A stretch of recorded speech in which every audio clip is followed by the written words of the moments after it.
This week we're talking about quality control, making sure your product doesn't suck.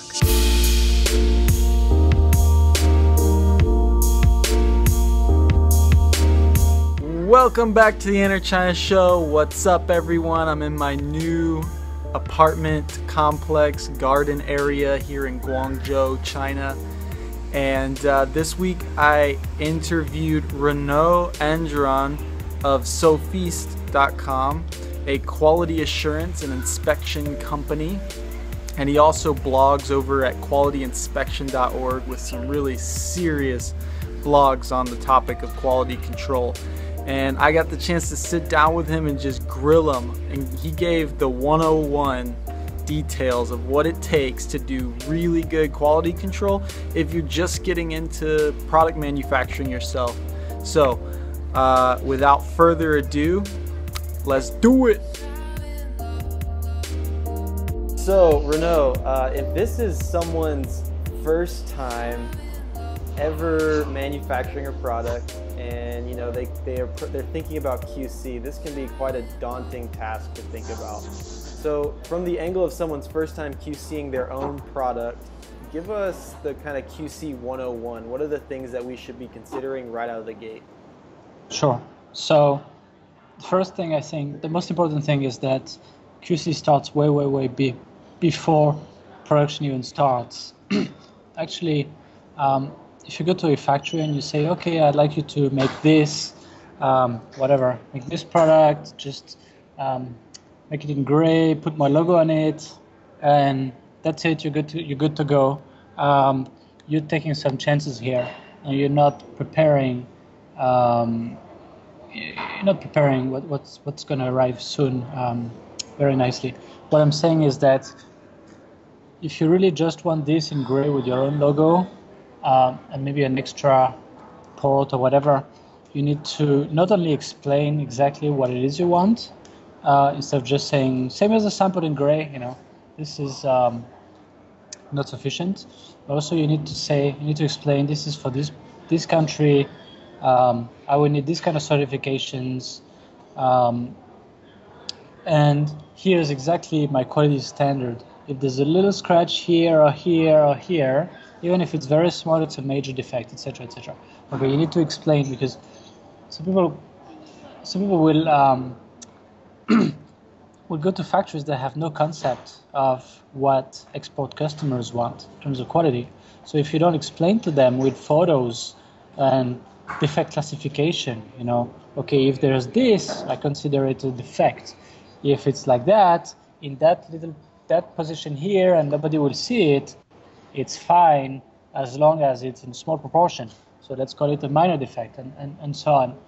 Because there's certain products, when the consumers buy, if it's a consumer good, let's say, they will really look at it carefully, and they will, especially if it's something that's expensive for them, and they will look at it like an Apple product, let's say, and they will not tolerate any visual defects. So that's number one. You need to really clarify your quality standard. Put it in writing in a document with as many photos as possible. Make it very visual with like yes and no in red and green and so on, so that the translator can just give it to the people who really work on your product in the factory, because the person you're talking to, the salesperson, is often just a glorified translator. So try not to rely on that person.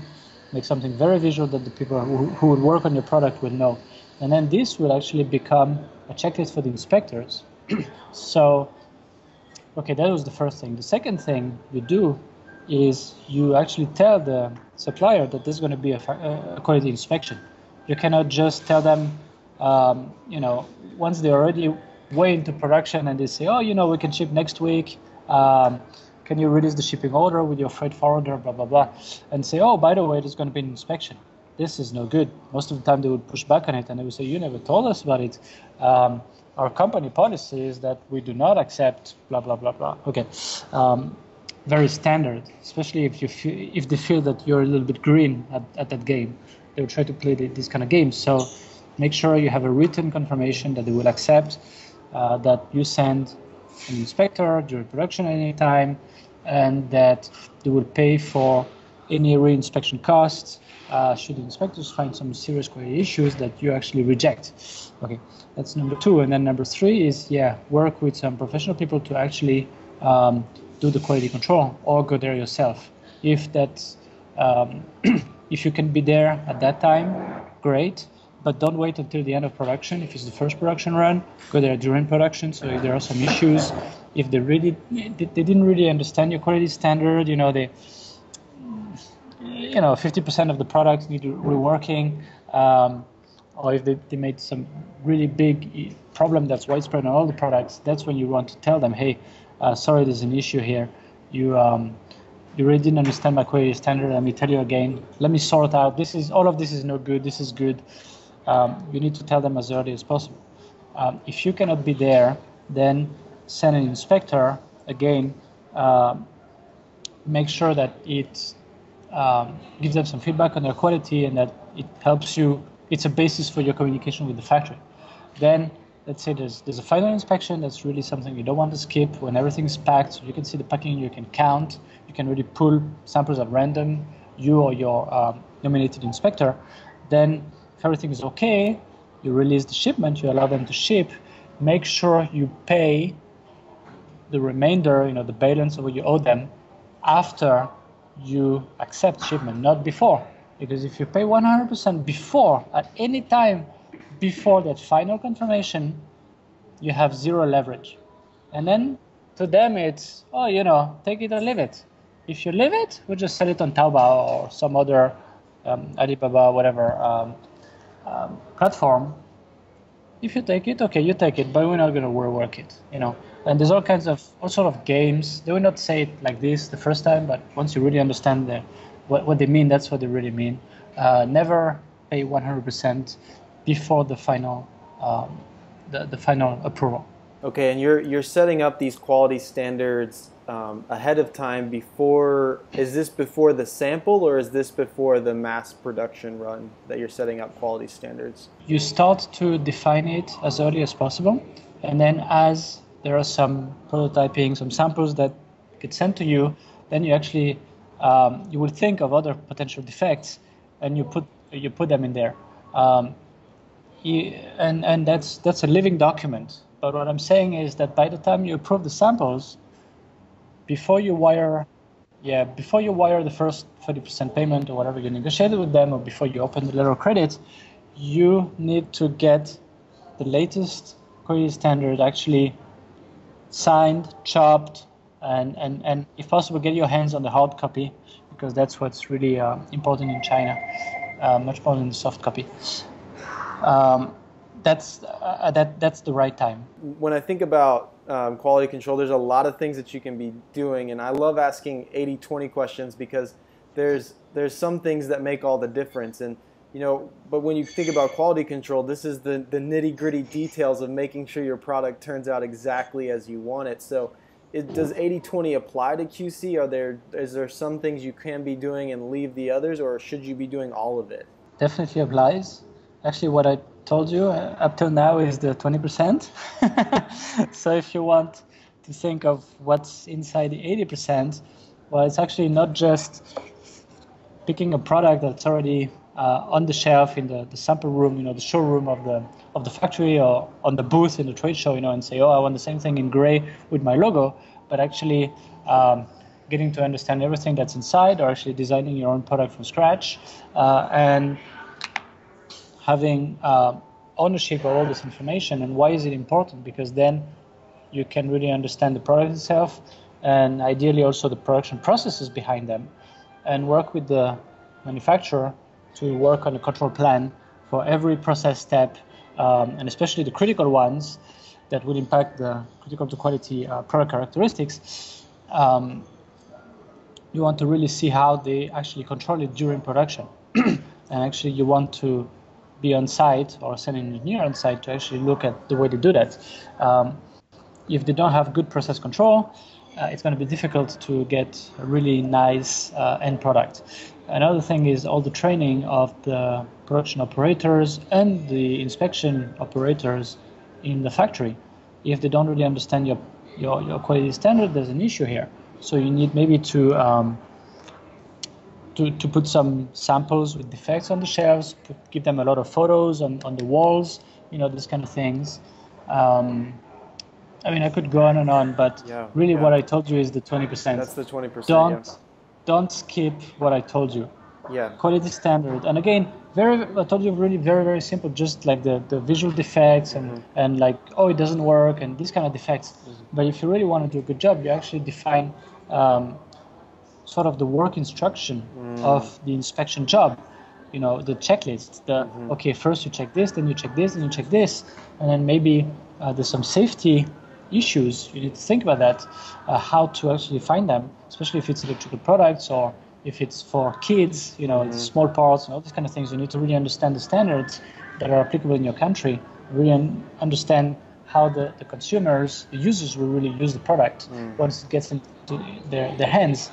So it's really a situation where if you're new to this and you do the 20%, it covers most issues. And then as you go forward in the growth of your business and in your brand, you start realizing some other errors and issues, and you realize how you can tweak kind of your QC process to accommodate for, making sure that you're getting the highest quality percentage amount every single time that they come off the line. I should really distinguish between two cases here. Case number one is what I said. You go in the factory, you see them on the booth and you say, I want the same thing in gray with my logo, and this is the packing. In that case, it's still kind of light. It's a light process. If you do the 20% I told you, and then every time there's an order, you iterate and you add new potential defects and you repeat and repeat and repeat many times, it will get better. The other situation is when you develop something from scratch and you dream of that, I don't know, a drone or whatever product, okay, and you actually design it from scratch because you have the design and engineering talent in-house, and then you go work with an OEM factory to do part of the development. In that case, you need to be much, much more involved. Okay, the 20% I told you don't really hold here. It's not sufficient. You really need to go more in depth and really understand the processes of the factory. And you might want to redesign part of the product to make it easy for them to manufacture. Because easier means not only cheaper and on time, but also much fewer quality issues. Yeah, I mean, this is a good segue. Let's talk about some issues here. So what do we do when we have failures? Like, how do we respond to mass problems and then, maybe less than mass problems as well? Okay. Here also I would distinguish between two cases. Number one is if you have, let's say, mass problems that are really widespread on all of production. Okay. Or maybe you do two different colors, and one of the colors is horrible because they really totally messed up the painting process, let's say, for example. Okay. In that case, it's either it can be reworked or and salvaged in some way, or they need to reproduce. That's really a tough discussion. It comes down to business, and it's on a case-by-case basis. Now, or you can accept with a discount. Every situation is different. The other case, which happens very often in China, is that there are some quality defects, and you can never expect 100%, 100.000% perfect production. There's going to be some issues, but you'd like them to be under, let's say, 3% on average on the whole batch, and maybe they run up to 15, 20, 30%. Now, what do you do here? First, you need to communicate with the factory and gather more information, right, to take a good decision. You need them to do a small test to see if they will work or not. That also informs the decision. After that, you need to, once they really understood the problem, what's the next step? The next step is to have them do their own sorting job. Now, if the inspector found, let's say, 20% defective products, and the factory says, oh yeah, we found, 3%, there's an issue. You can stop them right here. Don't finish the sorting job, there's an issue. So you might need your inspector to come back and actually show them again. And actually maybe they could have 5 or 10 people doing the sorting if it's a big production. And you could have one inspector actually supervising and giving them some feedback of it all along the day, so that they can sort the wool batch properly. Very often that's not the case. They will apply a standard that's much lower than what you would like. Once they have sorted out the bad ones, well, maybe you want them to ship out the good ones first, and then do something about the bad ones later. Okay. Again, the bad ones, what happens? Can it be reworked? Can some of them, maybe it's not just bad, it's good, bad but not so bad, so it can be reworked, and so bad it cannot be reworked. Maybe you have 3 categories, maybe you have four different buckets. Okay. You need to take decisions for each of these categories. If it can be reworked, okay, let them do it. Come back and reinspect. As I said earlier, since it was caused by a serious quality issue that you rejected, you might want to push them to pay for that reinspection. Not really pay directly for if it's an external inspection company, but they give you a credit note that you will deduct from your final payment. And after that, they can ship. If it cannot be reworked, well, again, it's really a pure business decision. Maybe you don't need, maybe it's only, you have a 20,000 pieces order and it's only 3,000 pieces and you don't really need them. So you just tell them, okay, scrap it, sell it somewhere else. I don't want to see it. I don't want it. Now, what you really don't want is that they kind of sold the bad pieces in the middle of the good pieces. This is extremely common, extremely. Especially, oh yeah, you come, you check, okay, it's fine. These, 17,000 pieces, we took some samples, it's fine. They can ship. And then what will they do before they ship? They will pull 3,000 good pieces, and then they will take the 3,000 bad and they will sprinkle them, and then they will ship. So that's something pretty bad. So either you ask them to destroy, or you will probably have to pay them something for the loss, because they might have gotten some money by selling in another channel, and you actually send someone there to observe the destruction, or you have the inspector actually seal the cartons and stay until it was shipped, at least sent by truck to your forwarder's warehouse, and then okay, factory cannot do anything anymore, right?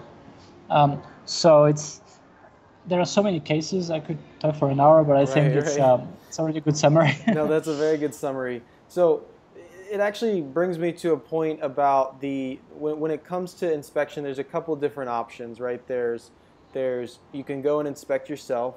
You can have an inspection company do it, and then oftentimes I've found that factories will offer to QC on their own.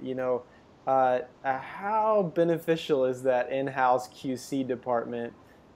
Should you even use that offer at all? And kind of where are some operation gaps with just Chinese factories in general that you should be looking out for? Okay, to respond to your first question, they'd better do their own quality control, right? Their own outgoing quality control. That should be a given. It should not be something that they brag about. That should be something that they do by default. And many first-time buyers get kind of impressed and trapped. The factory will say, oh yeah, look, we check at this process, and we check everything at the end, piece by piece, so there's no defect. Look, you can see these 10 people working on it. It's very good. And I see you smiling. You know what happens usually, right? They don't do any inspection because they think it's fine, and then they have a disaster coming in the warehouse. Not always, but I've heard so many cases, so that's what you should expect. So, as you say, go there yourself or have an inspection company go there. And yes, if they offer to give you an inspection report, tell them, fine, sure, give it to me. And then if it's good, I will send my own inspector. And if they say, oh, you can trust me, very often even the salesperson will say, oh, come on, we had beers together when you came. You don't need and everything. An inspector. We're good enough. You're my friend. Yeah. I'll check it myself. Yeah. I'll check it myself. Trust me. Mm-hmm. And it's really surprising how many people fall for that. Think about it. The people in the factory, their interest is to just ship it out and get paid. And once it's shipped out and they get paid 100%, whatever happens after that, it's okay. It's next 3 months, next 6 months. Maybe they don't reorder. We'll just have a tough discussion with them. Maybe When I if they remember if they with find out. I remember Yeah. with my own product, the workers were getting paid for how many they assembled. So their incentive was Yeah. speed, not quality. Yeah. Yeah. I even saw some inspectors who get paid by the number of pieces they inspected, not the number of defects they found. No, no, no. Number of pieces they inspected. So you can guess quick, quick, quick, quick, quick, quantity, quantity, quantity, out the door. Very, very bad. Very bad. Yes, but you paying the operators by the production operators by the piece is very common. Um, and of course it's detrimental to quality. It's in the end it's not in the best interest of the factory, but anyway, try to explain that to them, and you better drink a lot of coffee. Yeah. To respond to your second question, about the, let's say, the holes in their systems, uh, when we do some quality audits, what we find most often is probably the number one issue is the parts that they get from their own suppliers. Very often they don't check them at all. Okay, they might have some paperwork and everything, but when we compare what they actually received in the warehouse versus the incoming QC report and so on, we see it's maybe 1 in 100 that gets checked. Okay, and that's very common because they tend to be friends with their suppliers, and then if they check and they find some problems and they send it back, it's kind of a loss of face for the supplier. So that's number one. After that, they tend to be weak in terms of quality systems during processes and at the end of production, and they tend not to have a feedback loop. Oh, we found this problem. Right away, we have to check where it comes from and tell the people who own the process where it actually appeared. This is usually non-existent. The training of the operators is usually also non-existent, and they might have some work instructions somewhere above their head, but when you really look carefully, it's not for the same product. It's not for the product they're making, or if you ask them some questions, they are unable to tell you what's written up there because they never read it anyway. It's not meant to be read by anybody. The thing the whole process control over a lot of production processes is very, very weak. You will never see statistical process control or anything like that in 99.9% of Chinese factories.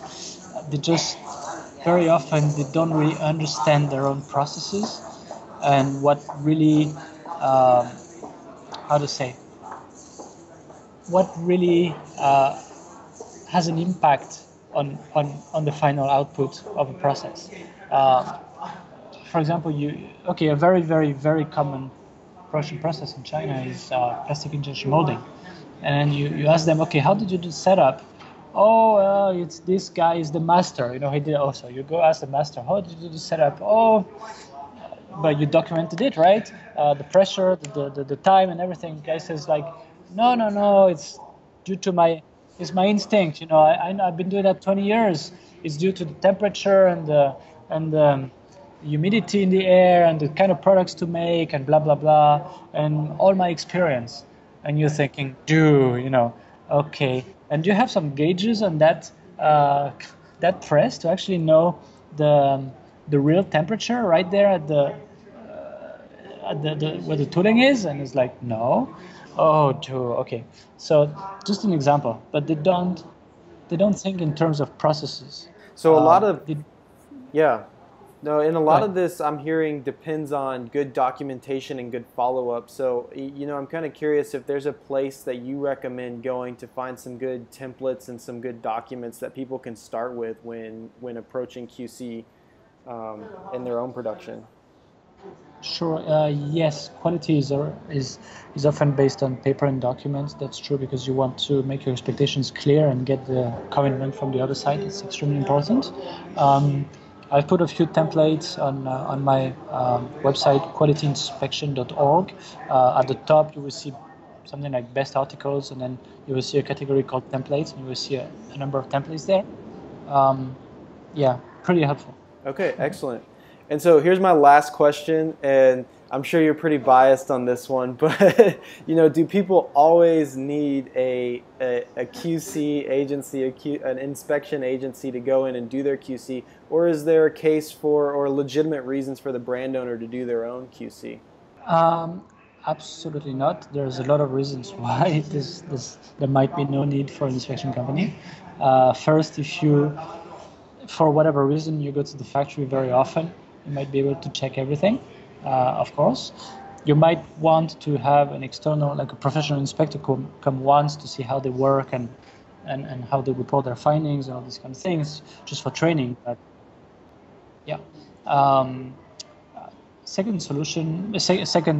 case might be that you work with a really, really good factory. Maybe you go there and quality is great, and they explain to you, and you understand the process yourself, and they really have all the controls in place, and they did some mistake proofing on the manual operations, and it's such a high level factory. Now that's in China you will really not find many like that. Unfortunately. Maybe number 3 is that you work through a trading company, and maybe they are a very serious trading company and they sell to you in your own country, and you have payment terms that mean that if there's some issues, they are really responsible, and they give you some inspection reports because they actually do inspections. They give you some reports that make a lot of sense to you. That's pretty good too. Again, that's also not very common, and I really insist on the fact that they should sell to you in your country, and the payment terms mean that they actually have skin in the game when you get the products and you inspect yourself.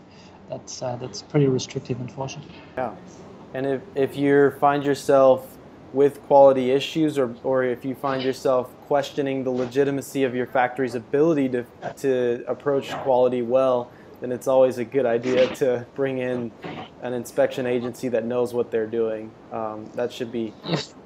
If you're not sure, it's not very expensive, except if the factory is really, really out there, very far away from everything else. But usually it's pretty inexpensive, and a lot of first-time buyers, they work with us, they get the report, and they're like, whoa, this is really, really professional, this is nice, this is much nicer than what I would have done, and so on. And then they just keep doing it, or they just learn from it and, do it themselves when they can be in the factory at the right time. Makes a lot of sense. I know from personal experience, the cost of not doing good quality and having to deal with quality issues is much higher than if you just do it right to begin with. And in this case, it would be bringing on an inspection agency. Definitely. If you get the products shipped out, already fully paid, and then you have to go sort through all of them and put 80% of them in the dump, that's extremely, extremely expensive. Plus, you might have some angry customers. Well, thanks, Renaud. This has been a great conversation. All right. Thanks a lot, Luke. Yeah, thanks.